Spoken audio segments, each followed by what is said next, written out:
Salut, c'est Flo. Aujourd'hui, on se retrouve pour le deuxième épisode de la série consacrée à l'impression 3D. Ce que je vais faire dans ce deuxième épisode, ça va être des pédales pour mon dirt. L'objectif, ça va être de partir d'axes de pédales qui sont déjà existants. Donc là, je vais prendre l'axe de mes pédales reverse, qui sont les pédales que j'utilise depuis 4 ans maintenant. J'en ai une paire chez moi qui est cuite, mais l'axe est toujours bon. Donc je vais partir de ça pour faire mes pédales imprimées en 3D. Et donc je vais imprimer la plateforme qu'il y a autour. Donc je vais remplacer la plateforme qui est en alu par une plateforme qui est imprimée en 3D. C'est parti. Alors on se retrouve sur Fusion 360, c'est le logiciel que j'utilise pour toutes mes conceptions 3D. On va commencer par faire une plateforme de 10 par 10 avec une forme légèrement concave, comme ça nous donnera un peu plus de grip. On va faire des extrusions pour alléger la pédale simplement, et ensuite on vient ajouter 12 picots par côté. Et on allège enfin la pédale avec les mêmes dimensions que les pédales reverse que j'avais d'origine. Il faut savoir que je vais utiliser la même solution de pivot que sur les pédales d'origine, à savoir un roulement du côté extérieur de la pédale et un palier lisse du côté intérieur, parce que ça fonctionnait très bien, donc on va rester sur ça. Et au final, je suis assez content de la forme, ça ressemble à une vraie pédale et il n'y a plus qu'à aller imprimer.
Après plusieurs tentatives, c'est ça qu'on obtient.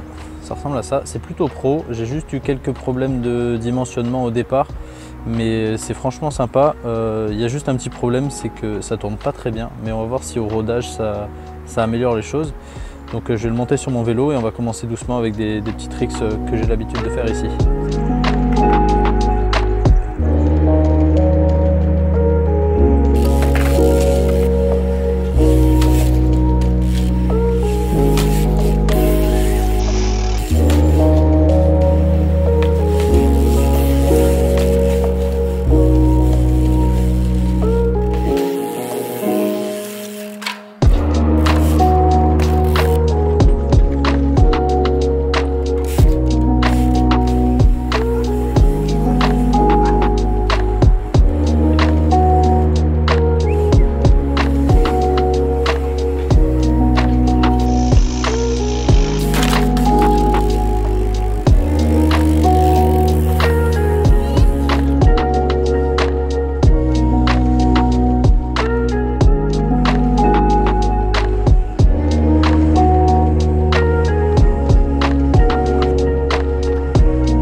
Bon voilà, on se retrouve quelques mois après parce que j'ai eu vraiment la flemme de faire cette outro.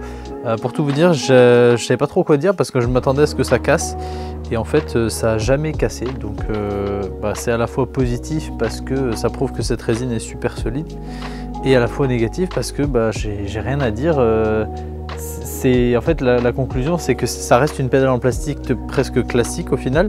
Ça veut dire que dès que c'est sec, ça fonctionne très bien. Par contre, dès qu'il commence à y avoir de la terre ou un peu d'humidité, ça glisse parce que c'est du plastique. Donc ça a une utilisation assez limitée. Comme je disais, la résine que j'ai utilisée, elle a prouvé sa solidité, on va dire, avec ce test-là. Et ça tombe bien parce que c'est la résine que j'utilise pour fabriquer mes produits. Si vous ne savez pas de quoi je parle, en fait, j'ai ouvert un site sur lequel je vends des produits que j'imprime en 3D autour du monde du vélo. Je vends par exemple des crankstops, des fixations pour les GoPro, ce genre de choses.